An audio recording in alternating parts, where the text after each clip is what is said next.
ho ho! Book & Cook présente le livre de la semaine!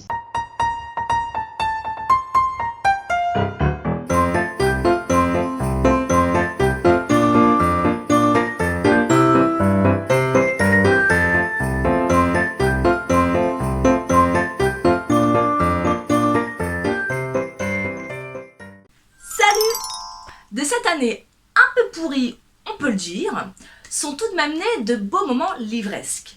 Alors il y a eu des vidéos, des podcasts et surtout la création d'un collectif. Le Gang des lectrices, composé de France, Gaëlle, Isabelle, Koulsoum et moi-même donc.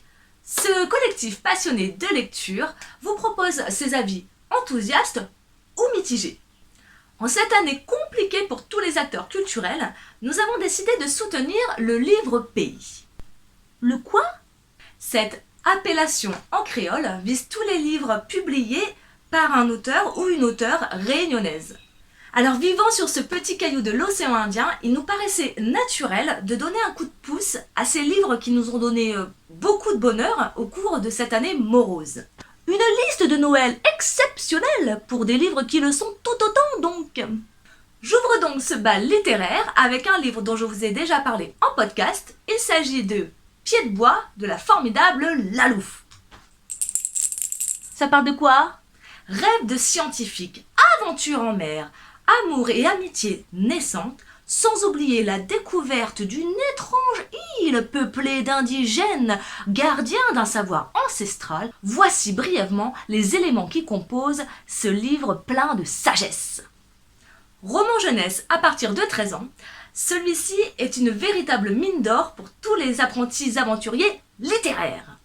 Alors si je vous en avais déjà parlé en mai dernier, j'avais très envie de l'intégrer à la hotte du Gang des lectrices, tout simplement parce que c'est un énorme coup de cœur. Et il n'y a pas que moi qui le pense, puisque Lalou a récemment reçu un prix pour ce livre, le prix Vanille. Pourquoi offrir ce livre? Pour cette épopée en mer et sur terre, pour ces jeux de mots aussi, mais aussi et surtout pour cette nature sublimée qui, sous l'écriture magnifique de Lalou, réveille les consciences environnementales. Pied de bois, écrit par Lalou et édité chez Zébulo. Et vous les filles, quel est le livre pays à absolument intégrer dans la hotte du Gang des lectrices? Surprenez-moi! Découvrons tout de suite le choix d'Isabelle. Bonjour, je vous présente aujourd'hui un album que j'ai adoré lire, et d'ailleurs c'est un gros coup de cœur livresque. Il s'agit de l'album jeunesse Que fait mon île quand vient la nuit, une histoire écrite par Tatiana Pachama et Ulrich Gondin, une histoire écrite à 4 mains, et cet album jeunesse est paru aux éditions Zébulo cette année. Pour tout vous dire, j'ai craqué sur la couverture de l'album qui est juste sublime. Les illustrations parlent d'elles-mêmes. Alors, de quoi ça parle ? L'histoire se déroule à La Réunion, et comme vous le savez tous, La Réunion est une jolie île. Mais vue d'en haut, c'est encore plus beau. Et c'est ce que nous allons découvrir au fil des pages. Nous allons découvrir ce qui se passe quand les lumières s'éteignent et que la nature a repris sa place. Les animaux et les insectes sortent et... vous ne serez pas au bout de vos surprises. Les enfants vont être ébahis, émerveillés par les belles illustrations qui sont d'une telle beauté et d'une telle précision. C'est un vrai régal pour les yeux. Et le texte qui accompagne les illustrations est poétique, agréable et doux. C'est la lecture parfaite pour le soir, pour le dodo, avant d'aller se coucher. Et c'est un album que je conseillerais aux plus petits, même dès 6 mois. Une histoire parfaite parce que le livre est de format cartonné et à bourron. Donc les enfants, les tout petits, peuvent manipuler le livre aisément. Moi, j'ai adoré partager ce livre avec ma poussinette et elle a adoré. Donc, c'est un livre parfait pour être glissé sous le sapin. Et si vous êtes en manque d'idées pour les cadeaux de Noël, vous ne savez pas trop quoi acheter, alors n'hésitez pas pour vos petits bouts, pour vos neveux, nièces, n'hésitez pas et laissez-vous tenter. Je vous souhaite à tous de très belles fêtes de fin d'année et surtout, prenez soin de vous.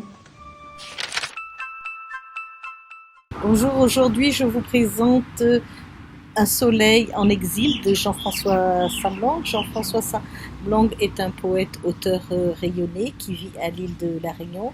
Il est impliqué dans toute la vie culturelle à l'île de la Réunion et il s'est inspiré d'un fait de l'histoire de l'île de la Réunion, ces enfants qui ont été déportés dans la Creuse pour écrire son roman.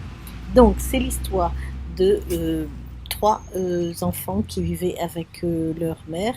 Leur père est rentré en prison et Eva et ses deux frères ont été pris par l'assistante sociale et déportés vers la Creuse dans l'espoir d'un meilleur avenir. Donc une fois arrivés en Creuse, rien ne s'est passé comme prévu. Donc dès le titre, Un soleil en exil, ce paradoxe qui va débuter du titre et qui va nous entraîner tout au long du roman et toutes les contradictions qui vont entraîner la vie et la non-compréhension dans cette histoire qui s'est passée dans la vie de ces enfants. L'héroïne Ève et ses deux frères vont donc dès leur arrivée être séparés et tout le combat d'Ève va être de les récupérer, ses frères, de savoir ce qu'ils sont devenus. Un livre très émouvant, un livre qui nous touche beaucoup parce qu'il s'agit d'enfants, d'êtres innocents. On ne peut pas terminer le livre sans se poser des questions, sans se demander comment cela a été possible, comment personne n'a pu réagir plus tôt. Donc toutes ces questions vous restent un moment dans la tête quand vous avez terminé le livre. Jingle bell, qu'est-ce que j'ai dans ma hotte? Eh oui, ma proposition pour Noël, Mission Mermaid de Angélique Cadet, l'histoire de Alia qui découvre les sirènes. Je vous en dis pas plus, à vous de le découvrir. Joyeux Noël à tous! Et voilà, cette chronique est terminée. J'espère qu'elle vous a plu. Le gang et moi-même vous souhaitons d'excellentes fêtes de fin d'année et beaucoup de livres sous le sapin. Jingle bells, na na na na na.